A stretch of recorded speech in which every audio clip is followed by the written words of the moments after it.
Ramai orang tayang maklum, Pak Kecik, selama tuan politiknya kan kita je orang nak drone nampak TikTok. Macam ikan drone, malah ikan drone orang nak ulama, orang nak tungku. Ya, nya mono cara. Yang ikan politik praktis boleh kaya ni. Yang tayang kan bele politik praktis, politik akidah pi na ji pesalah kita yang cin.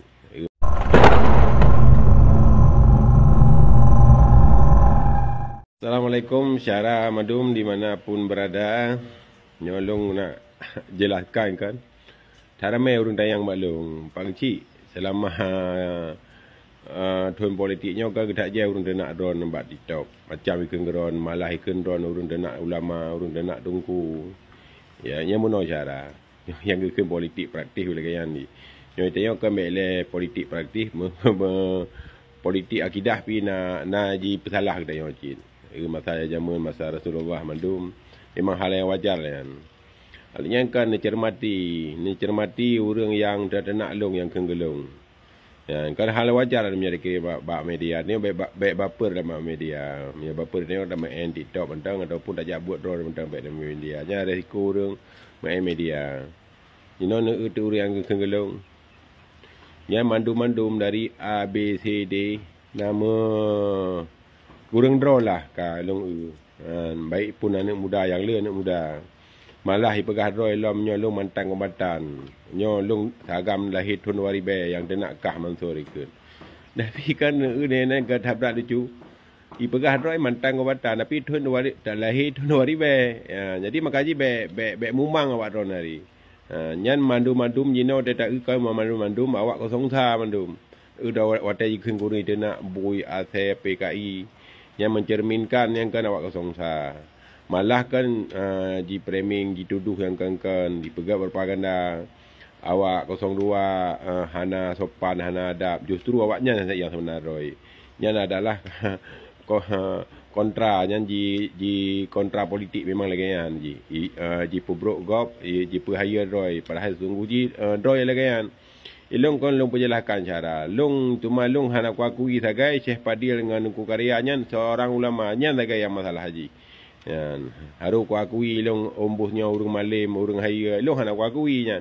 Nya dia long pegah pengakuan secara ulama kepada urang yang bersangkutan yan. Nya hak pribadi urang. Menyelong ku karya. Syekh Padil pandai ku akui nya ulama. Lagi urang yo akui Syekh Abdul Salam Panji Kumilang pandai tak kuinya ulama yang nukang pancu agama.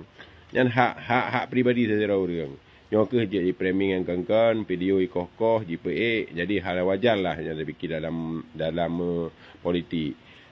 Dai long hana mungkin kuat dah kosong sa, hana mungkin kuat siram tiang listrik. Long hana mungkin kuat muka ko mesin tengah mak megang.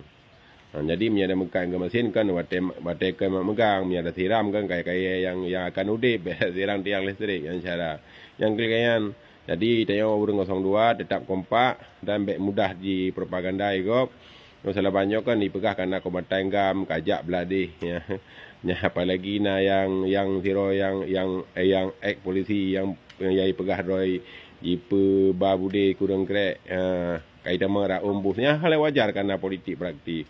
Ya, omnya nak pegah haji kaji pengganan pandai pengganan politik praktis memang lagi nyanyi sangat dinamis orang no singa ada di yang baiklah PI kanan negara yang rungkang para haji yang rungkang bi gaji bisa kanan pulam PI hal yang wajar lah mungkin lagi yang cara long jelaskan yang berjet necok ke mumang berjet necok ke pusing yang hal wajar dalam dunia kehidupan apalagi dunia medianya sangat memfitnah yang mencaci maki tak buruk urang demi kegat road yang hal wajar lah bahkan orang lain memang laginya lah cuma itu usahakan semampu ji begat yang empat manusia yang hana salah yang hantam salah cuma malaikat yang hantam betul syaitan kita yang manusianya nak salah nak betul pakai dalam halnya long lekai maaf okey assalamualaikum warahmatullahi wabarakatuh.